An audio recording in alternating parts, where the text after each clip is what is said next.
পড়ার বিষয় পক্ষ থেকে বলছি, তোমরা যারা কলকাতা বিশ্ববিদ্যালয়ে পড়ো এবং যাদের 6 সেমিস্টারে পল সায়েন্স জেনারেল আছে অর্থাৎ যারা পাসে, এবং DSE-B1 অর্থাৎ নারীবাদ যে সিলেবাসে আছে, তাদের জন্য একটি খুব গুরুত্বপূর্ণ ভিডিও আমরা পড়ার বিষয় পক্ষ থেকে এনেছি।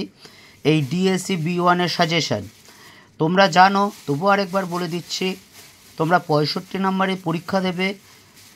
দেখো, 15টা অবজেক্টিভ থাকবে, 15টাই থাকবে, 15টাই লিখতে হবে SAQ, অর্থাৎ এক কথায় উত্তর লিখতে হবে। তারপর দেখো মডিউল 1 এবং মডিউল 2 আছে। মডিউল 1-এ দেখো 10 নম্বরের দুটো প্রশ্ন থাকবে, দেখতে পাচ্ছ দুটো প্রশ্ন থাকবে, একটা লিখতে হবে, সেগুলো 100 শব্দের মধ্যে। আবার 15 নম্বরেরও দুটো কোশ্চেন থাকবে, একটা লিখতে হবে, অর্থাৎ 15 নাম্বার, এগুলো 500 শব্দের মধ্যে লিখতে হবে 15 নাম্বারগুলো। অ্যাজ সেম মডিউল 2, 10 নম্বরের দুটো প্রশ্ন থাকবে, একটা লিখতে হবে 100 শব্দের মধ্যে। আবার 15 নম্বরেরও দুটো কোশ্চেন থাকবে, একটা লিখতে হবে। টোটাল 65। এই 65-র মধ্যে আমাদের কিন্তু লিখতে হবে। তবে দেখতে পাচ্ছ, বুঝতে পারছো একটা সমস্যা, যে দুটোর মধ্যে একটা লিখতে হবে, এটাই একটু প্রবলেমের জায়গা। অর্থাৎ তোমায় ওই দুটোর মধ্যে যদি দুটো না পাও, এমন হলো 15 নম্বরের দুটো কমন পেয়ে গেলে, অথচ 10 নম্বরের একটু কমন পেলে না, তাহলে তুমি কি করবে? কাজেই আমরা যেটা বলি, তুমি কতগুলো খুব ভালো করে পড়ো, কতগুলো মাঝারি করে পড়ো, আর কতগুলো জাস্ট দেখে যাও। আমরা পড়ার বিষয় পক্ষ থেকে যে সাজেশানটা দিচ্ছি, দেখতে পাচ্ছ মডিউল 1-এর আমরা 10 আর 15 একসাথেই রেখেছি। দেখছো প্রথম 4টে লাল স্টার রয়েছে, প্রথম 4টে লাল স্টার, এগুলো খুব ইম্পর্টেন্ট, একেবারে মুখস্থ করে ফেলবে। দেখো, প্রথমে প্রশ্নটা হচ্ছে নারীবাদের উদ্ভব ও বিকাশ আলোচনা করো, নারীবাদের ধারা বা তরঙ্গ আলোচনা করো। 2 নম্বর প্রশ্ন, নারীবাদের বিভিন্ন দিকগুলি আলোচনা করো, লিঙ্গের সামাজিক নির্মাণ সম্পর্কে আলোচনা করো।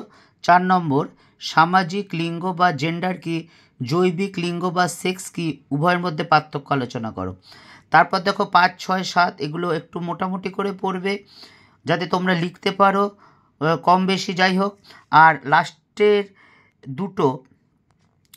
দুটো পড়ে রেখো, যাতে আসলে তোমরা কিছুটা হলেও 1-1.5 পাতা লিখতে পারো।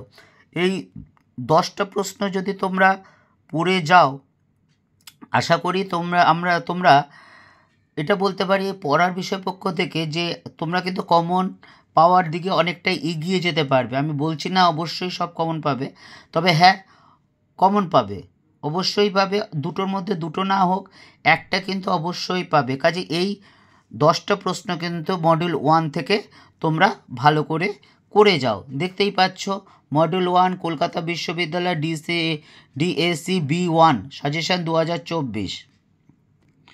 এবার আমরা মডিউল 2 নিয়ে আলোচনা করছি। এখানেও 10 নম্বরের দুটো কোশ্চেন থাকবে, একটা লিখতে হবে, আর 15 নম্বরের দুটো কোশ্চেন থাকবে, একটা লিখতে হবে। দেখতে পাচ্ছ প্রথম 4টে কোশ্চেন লাল স্টার আছে। নারীর ক্ষমতায়ন সম্পর্কে আলোচনা করো।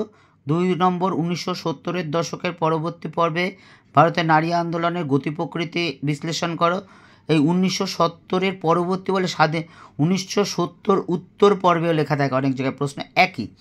3 নম্বর, স্বাধীনতার পরবর্তীকালে ভারতের রাজনীতিতে নারীদের ভূমিকা আলোচনা করো।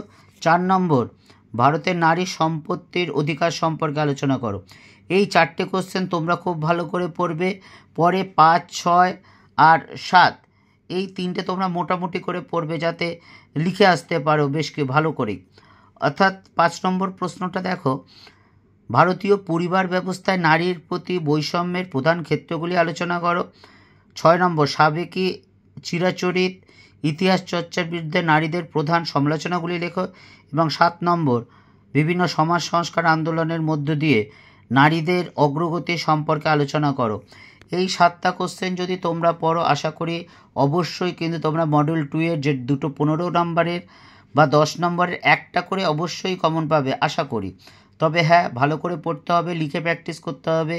এটা আমার একটা কমন আনার লক্ষ্য কিন্তু বাবা, দুটো কমন আনার লক্ষ্য আমার নয়। অর্থাৎ 10 নম্বরে যে দুটো প্রশ্ন থাকবে, একটা কমন আনার ফার্স্ট টার্গেট, তারপর দুটো কমন আনা। কিন্তু এই কটা কোশ্চেনে বুঝতেই পারছো, যেহেতু দুটোর মধ্যে একটা লিখতে হবে, কাজেই প্রত্যেকটা কোশ্চেন তোমরা ভালো করে পড়ো, তাহলে কিন্তু অবশ্যই তোমরা কমন পাবে।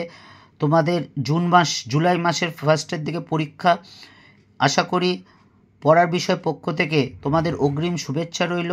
তোমাদের পরীক্ষা অবশ্যই খুব ভালো হবে।